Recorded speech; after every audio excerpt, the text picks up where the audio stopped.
Chère Angrémanienne, cher Angrémanien, c'est avec plaisir que je m'adresse à vous pour ce traditionnel discours des vœux à la population, même si j'espère tout de même pouvoir le faire un jour de vive voix. On peut d'ailleurs se demander comment nous aurions pu continuer à communiquer, à travailler et à vivre si nous n'avions pas à notre disposition tous les moyens numériques d'aujourd'hui.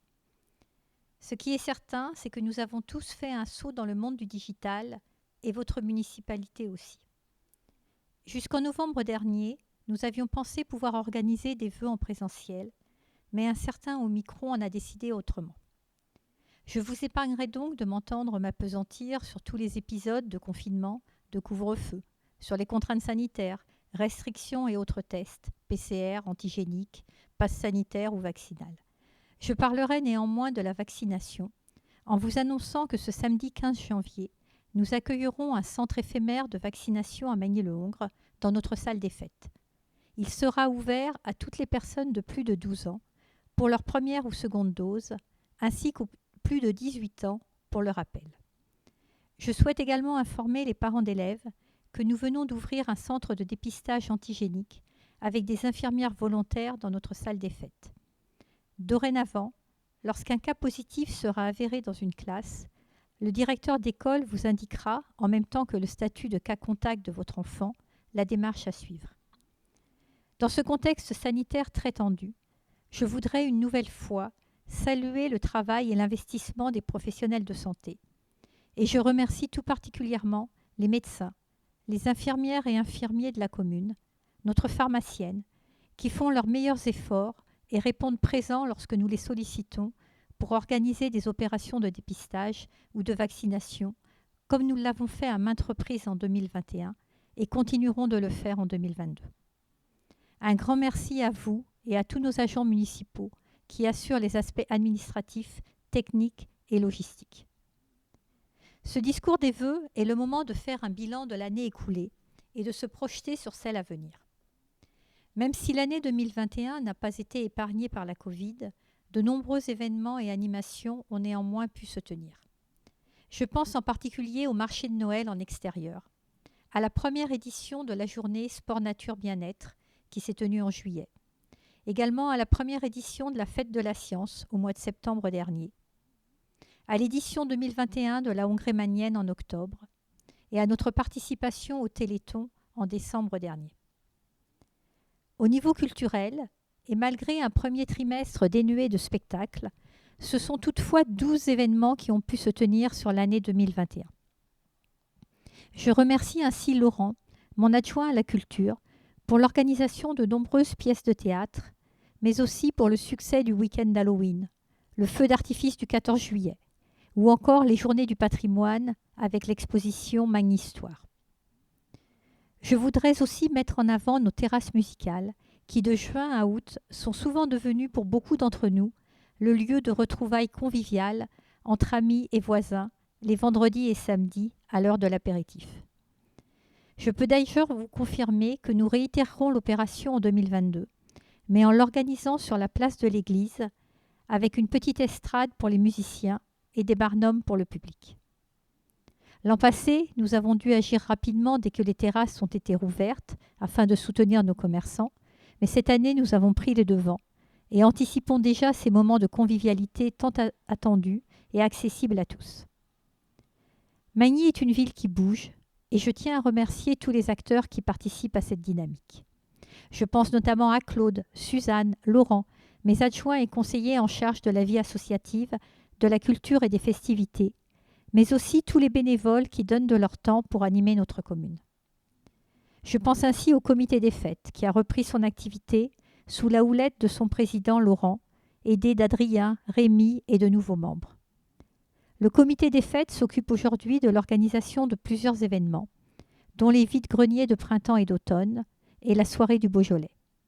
Il est aussi à l'initiative de nouvelles festivités, telles que le pique-nique musical du 14 juillet ou le concours de pétanque qui s'est tenu en septembre. Je tiens également à renouveler mes remerciements aux acteurs du monde associatif et économique qui participent à l'animation de notre commune et notamment toutes les associations qui ont répondu présent pour l'organisation du Téléthon. Opération que nous renouvellerons tous les ans et pour laquelle nos deux Benoît du service des sports se sont beaucoup investis. Je remercie également nos associations et les membres de leur bureau, souvent bénévoles, pour l'adaptation dont ils ont su faire preuve ces derniers mois et aujourd'hui encore, car cela n'a pas été simple. Je sais Suzanne, mon adjointe à la vie associative, très investie au quotidien à leur côté et l'en remercie. Au niveau économique, nos commerçants sont également de plus en plus acteurs de notre ville. C'est ainsi que les microbrasseurs du second degré ont organisé à la rentrée la Septemberfest sur la place du marché et que le Code Barre a fêté ses 2 ans en grand. Quant à notre bus anglais, il fait maintenant partie du paysage hongrémanien et se déplace au gré de nos événements. Je vous annonce d'ailleurs ce soir qu'un nouveau commerce d'empanadas argentines va prochainement ouvrir avec des ventes à emporter dans les locaux de la rue des Anciennes Mairies. Cette vitalité est essentielle et je remercie ici Bernard, mon adjoint à la vie économique, pour son suivi des relations avec nos commerçants sédentaires et ceux du marché hebdomadaire.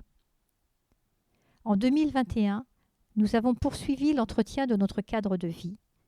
Avec mon premier adjoint en charge des travaux, Patrick, les services techniques ont remplacé près de 270 arbustes et arbres d'alignement, cultivé puis entretenu 250 m² de massifs à fleurs, 35 balconnières et 43 colonnes fleuries qui égaient la ville durant l'été.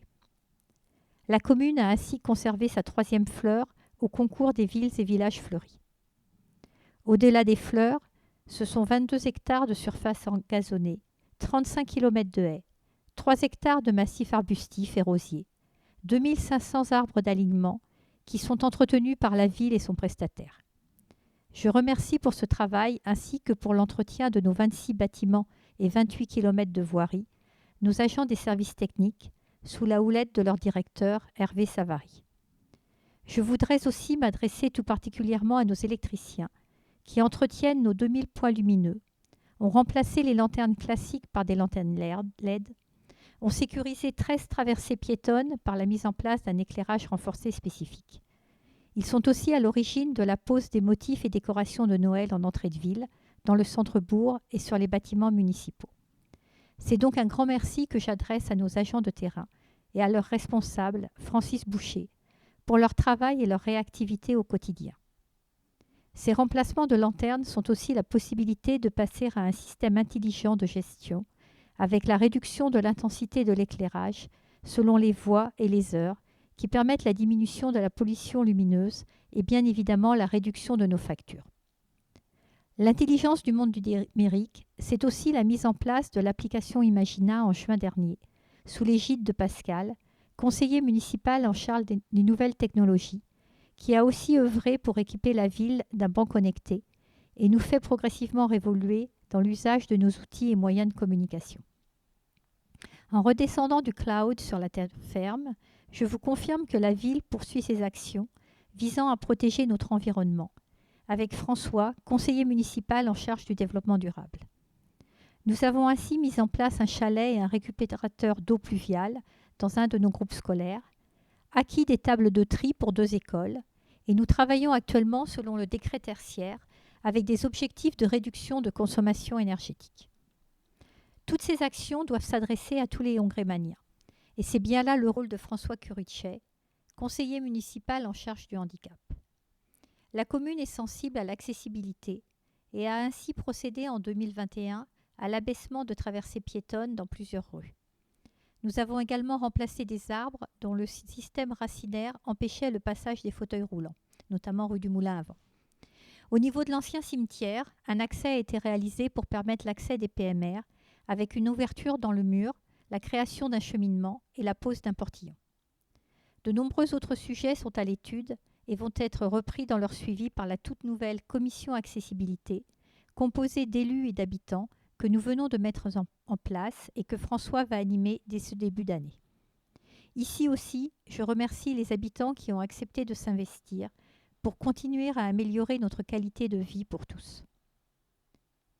L'ombre du Covid n'a cessé de planer sur les services municipaux durant toute l'année 2021. Je cite en exemple, une fois de plus, les nombreux ajustements qui ont dû être effectués par nos services dans les écoles, dans les centres de loisirs et au sein de notre crèche municipale notamment. La municipalité a été contrainte de mettre en place les moyens financiers et humains pour faire respecter les différentes directives sanitaires et ainsi maintenir le service public à votre service. À titre d'exemple, ce sont 170 000 € de frais de personnel supplémentaires qui ont été dépensés pour les seuls centres de loisirs sur l'année 2021, afin de se conformer aux différents protocoles sanitaires. Cela nous a permis d'organiser de nombreuses activités, tout en respectant les distanciations, le non-brassage des enfants et la désinfection des locaux et matériels régulièrement. Au niveau scolaire, l'année écoulée a été propice au renouvellement des équipements informatiques en élémentaire. Plus du tiers des ordinateurs ont été remplacés et nous allons poursuivre cette direction en 2022, en y incluant également l'informatisation des bibliothèques scolaires. De nouvelles actions auront lieu dans les prochains mois afin de sensibiliser les enfants à la sécurité routière, au harcèlement scolaire et au risque des jeux dangereux.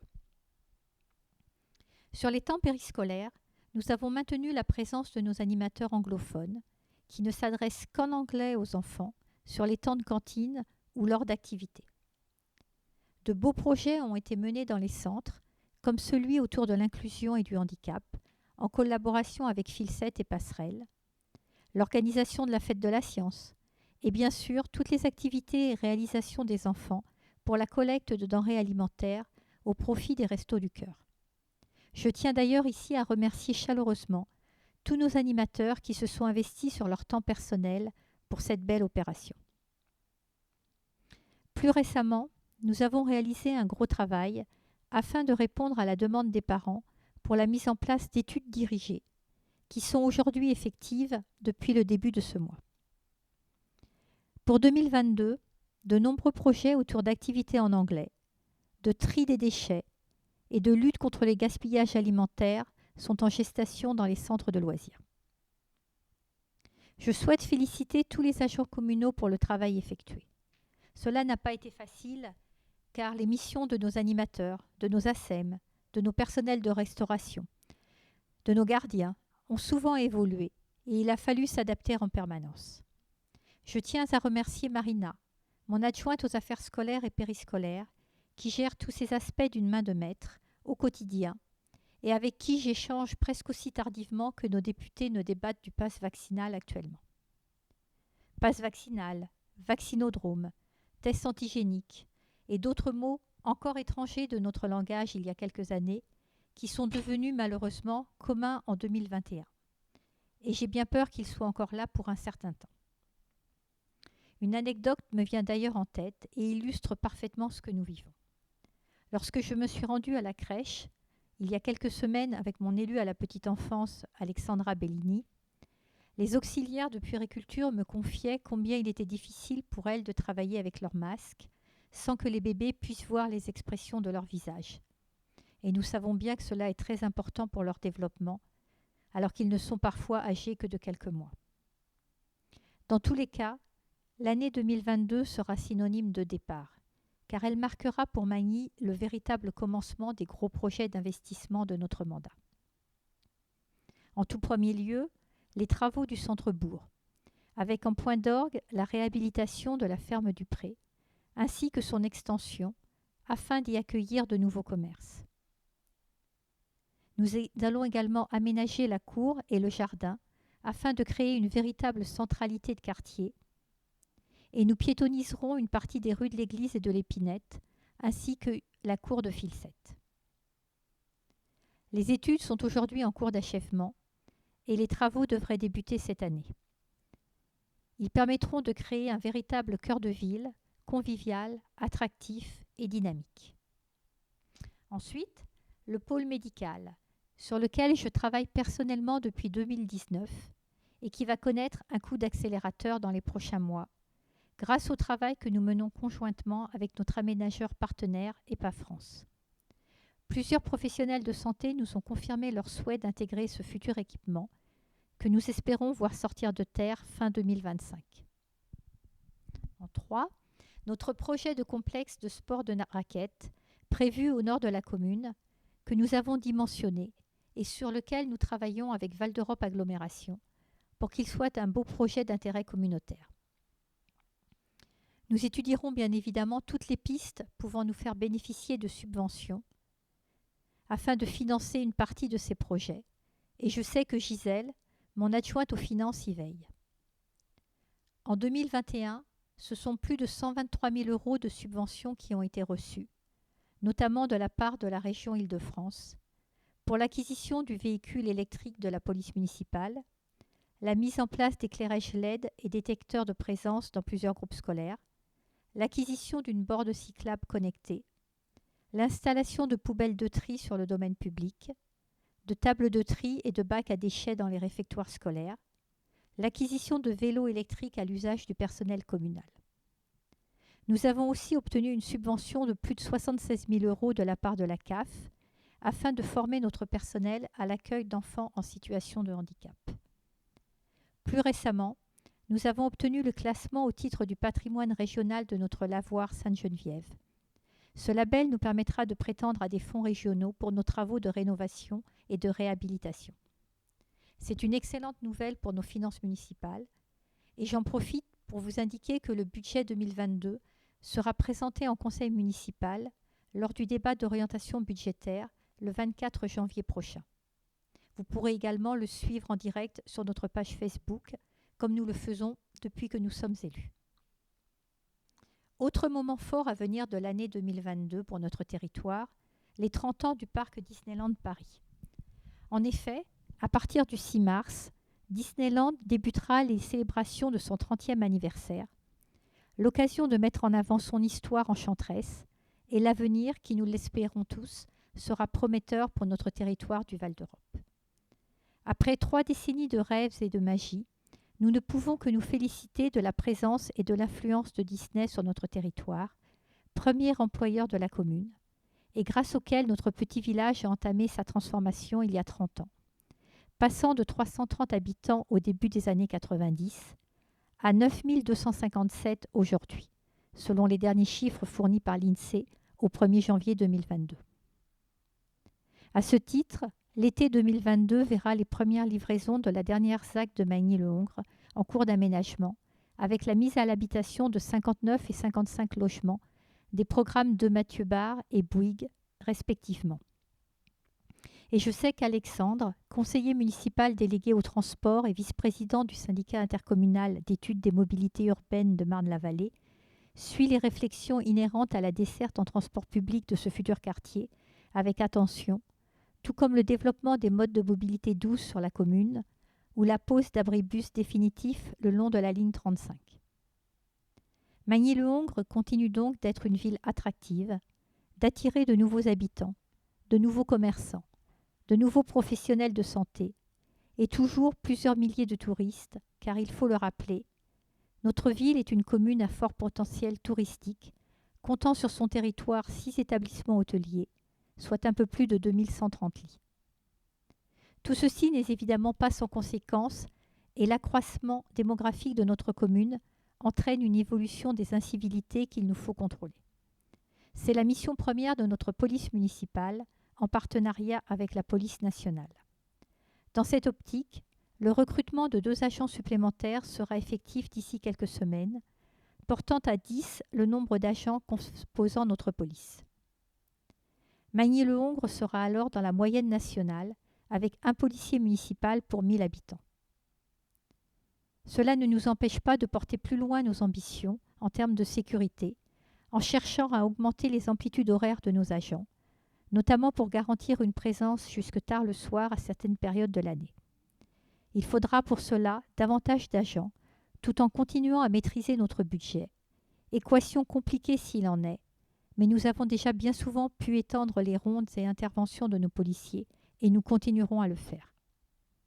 Je n'oublie pas de citer aussi le dispositif Voisins Vigilants, mis en place à l'été 2020, à l'initiative de Patrick Guérin, mon adjoint à la sécurité. Dispositif qui a fait ses preuves depuis et qui compte à ce jour plus de 500 inscrits, avec notre souhait d'atteindre plus de 700 membres à compter de l'année prochaine. Les années qui viennent nous verront répondre à de nombreux défis liés à la diminution du nombre d'enfants dans les écoles, au changement de tranche d'âge des nombreux écoliers d'hier qui deviennent les jeunes adultes d'aujourd'hui. À noter que les actions jeunesse mises en place durant l'été 2021 ont rencontré une fréquentation qui n'a cessé d'augmenter, et la quasi-totalité d'entre elles, proposées pendant les dernières vacances scolaires, étaient complètes. Il nous faudra continuer dans cette direction afin de capter une population qui, comme nous avons pu le voir lors de la cérémonie du 11 novembre, ne demande qu'à s'impliquer. La transmission et le partage, grâce à l'intergénérationnel, peut être une solution. Et je me félicite du lancement dans les prochaines semaines du comité consultatif des aînés, piloté par Simonetta, mon adjointe en charge de la jeunesse et de l'intergénérationnel. Il s'agit d'une première sur notre commune de Magny-le-Hongre et je les remercie pour leur investissement à venir. Vous l'aurez compris, l'année 2022 sera chargée en actualité, municipale bien sûr, mais également et inévitablement nationale, avec les élections présidentielles dans quelques mois. Je ne peux que vous inciter à vous déplacer dans les bureaux de vote afin de réaliser votre devoir de citoyen et, si besoin, à vous inscrire sur les listes électorales. Nous ne manquerons pas de continuer à vous tenir informés via nos canaux habituels et je tiens ici à saluer l'implication du pôle communication de la commune que je remercie. Lauriane et Marie, sous la houlette d'Alexandre, responsables de la communication municipale, derrière la caméra ce soir, sans oublier bien évidemment Virginie Fleuriel, conseillère déléguée à la communication, qui a fort à faire. Je remercie aussi l'ensemble des élus du conseil municipal de leur présence et de l'investissement qu'ils peuvent consacrer à l'activité municipale, à notre ville et aux Hongrémaniens, souvent au détriment d'un temps qui n'est pas consacré à leurs proches, à leur famille ou à leur activité professionnelle. Même si c'est un choix assumé de notre part, il convient de le souligner et je les en remercie une nouvelle fois. Comme nous l'avons tous compris, 2022 est encore une année qui s'annonce pleine d'incertitudes, mais nos actions continueront à être au rendez-vous. Je vous souhaite, en mon nom propre et au nom du conseil municipal et de l'ensemble des agents communaux, une excellente, une belle, une très belle année 2022.